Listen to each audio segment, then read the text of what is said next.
Hello, friends, and welcome to today's live level up conversation. Whether you're tuning in live or catching me on the replay, I'm just so grateful to have you join us.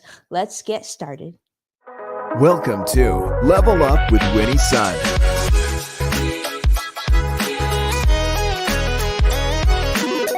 Market updates.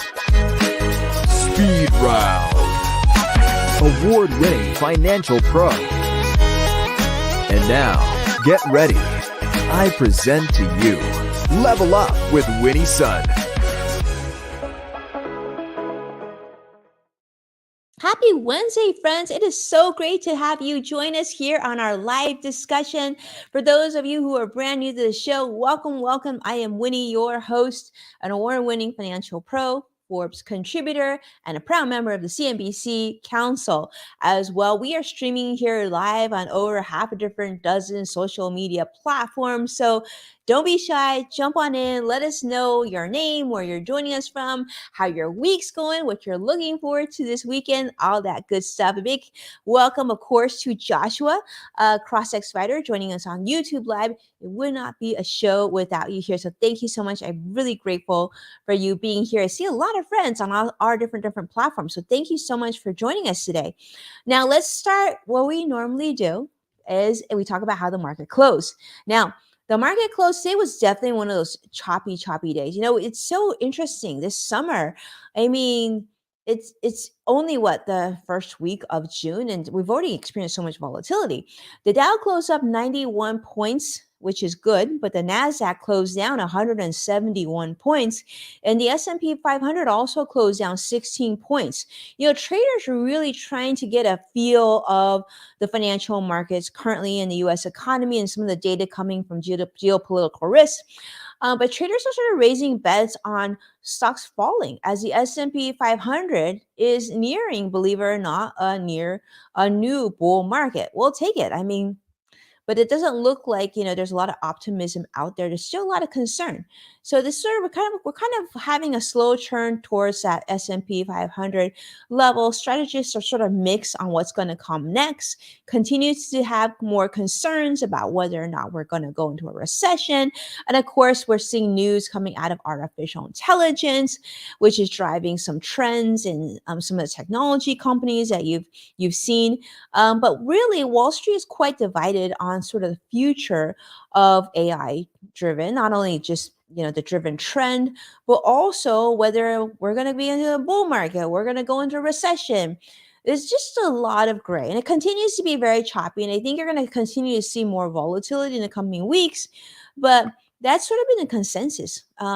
Just when you thought things would be a little quieter, and typically the summer months are either quiet or a little bit on the negative. So just bear that in mind. That's what we've seen in history. But let's switch over to our next story, and this is on Microsoft. Now, Microsoft, as you know, has been very busy last few years. We've seen a lot of improvements out of them in terms of going all into AI and whatnot. But unfortunately, this is some bad news. This week, it was announced that Microsoft has had to pay $20 million to settle an Xbox privacy allegation. Now, why this is so important is because this allegation by the US government has said that Microsoft has violated its children's privacy ruling through its Xbox Live gaming service. So for those of you who are parents like myself, and I know we're streaming also to Modern Mom, this is something of concern, right? The Federal Trade Commission, or the FTC, has accused Microsoft of failing to inform parents about the extent of personal information being collected for children under the age of 13. So this is a lawsuit that has been filed by the FTC, that Microsoft has unfortunately gathered various types of information on our kids, including images, video and audio recordings, even real names and activity logs without full disclosure to parents. This is a big deal. This is something I find very disturbing. So Microsoft was found to have retained personal information from millions of users, including kids under the age of 13. Who began creating accounts on Xbox Live, not knowing the incredible detail that the sign up process includes. So the FTC has highlighted that even when they indicated that these kids were under the age of 13, which is a big no no. You're not supposed to collect data from kids under the age of 13, apparently. They were asked to provide additional personal information, such as a phone number, which were subject to Microsoft's service agreement advertising policy. So, yes, big penalty, $20 million. I don't even know if that's enough. I don't know how you feel, parents feel about this, but definitely publishers should be aware of the Children's Online Privacy Protection Act, the COPA, regarding the handling of user information. So, not good. Not good. So, but that is the news that came out from Microsoft this week. And then I want to segue over to Spotify. Now, many of you enjoy Spotify. You probably use it to listen, maybe to your favorite Taylor Swift music. I don't know. But Spotify, unfortunately, is announcing layoffs. This is an area that was a little surprising to me because I assumed that Spotify was doing very well.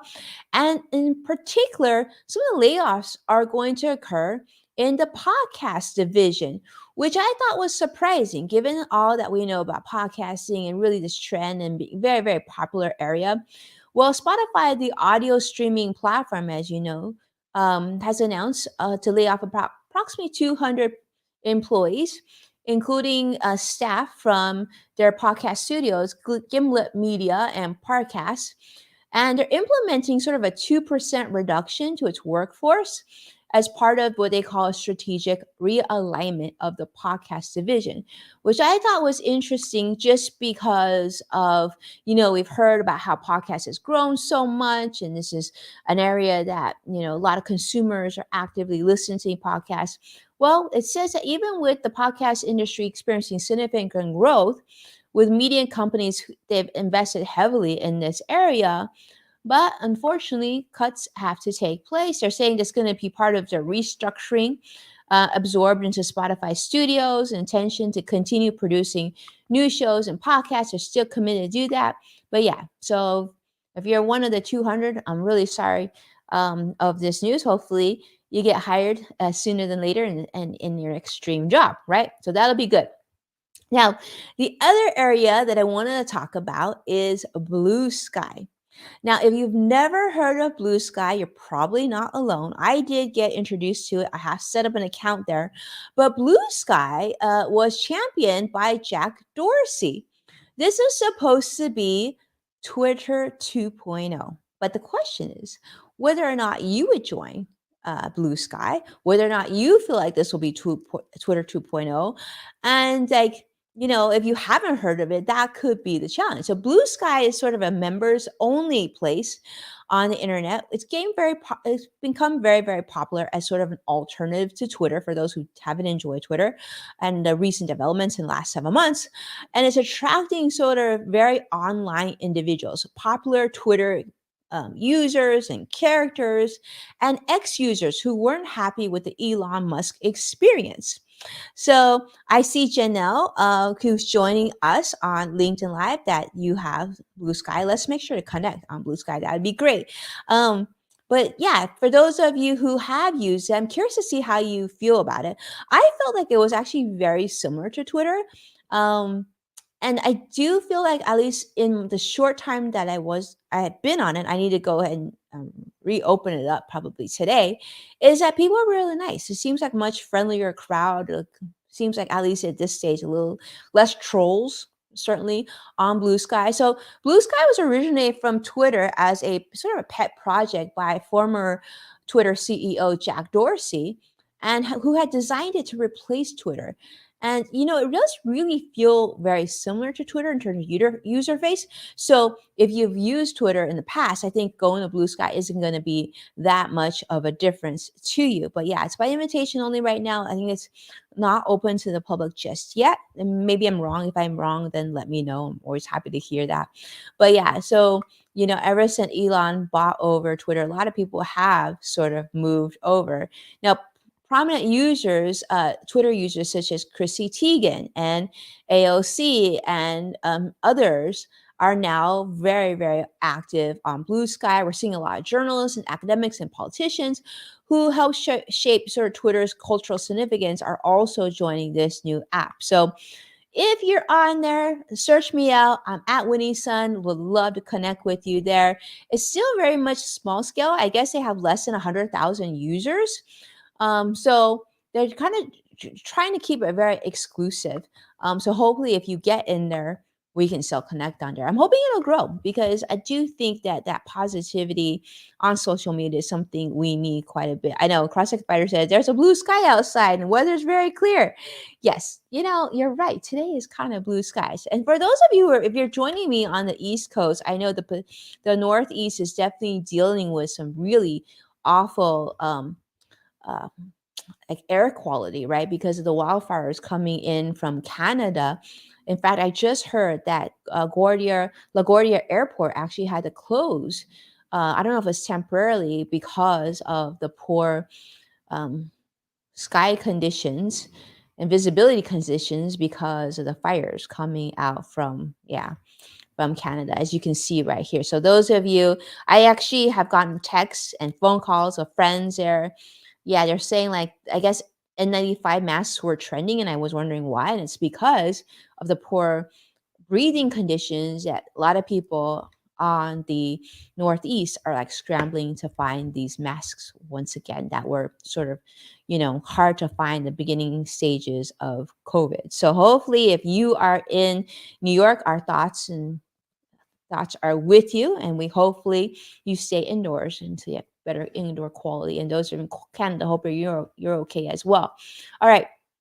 Last story, and this is one that I'll leave you with, is from my friend Annie Nova at CNBC. So I want to share with you, looks like there's going to be some changes for those of you who are student loan borrowers and those of you who have, student loan debt. Looks like the federal student loan payments will restart after the 3-year pause following an agreement to raise the debt ceiling. The Biden administration has tried to overhaul the federal student loan for some time. This might lead to some changes for repayment, but one of the potential changes is lower payments through forgiveness. If the Supreme Court upholds President Biden's program, about 14 million borrowers out there, maybe you're included, could have your loan balances entirely forgiven. So I'm sure if you owe money, this is probably good news. But right now, the Supreme Court's trying to figure out whether or not this is legal or not. For those who still have a balance after the forgiveness, it's important to note that the Education Department plans to re-amortize their debts and recalculate the monthly payments based on the reduced benefit. And of course, if you're on this thing called the repay or the revised pay as you earn repayment program, if everything goes right, you're also going to be able to make a smaller amount, because I think you just have to make 5% of your earnings versus previously at 10%. But yeah, so there's more changes. Annie Nova, CNBC, she reported on a great article. If you want more details, definitely do a quick Google search. I'm sure you can find it, Annie Nova.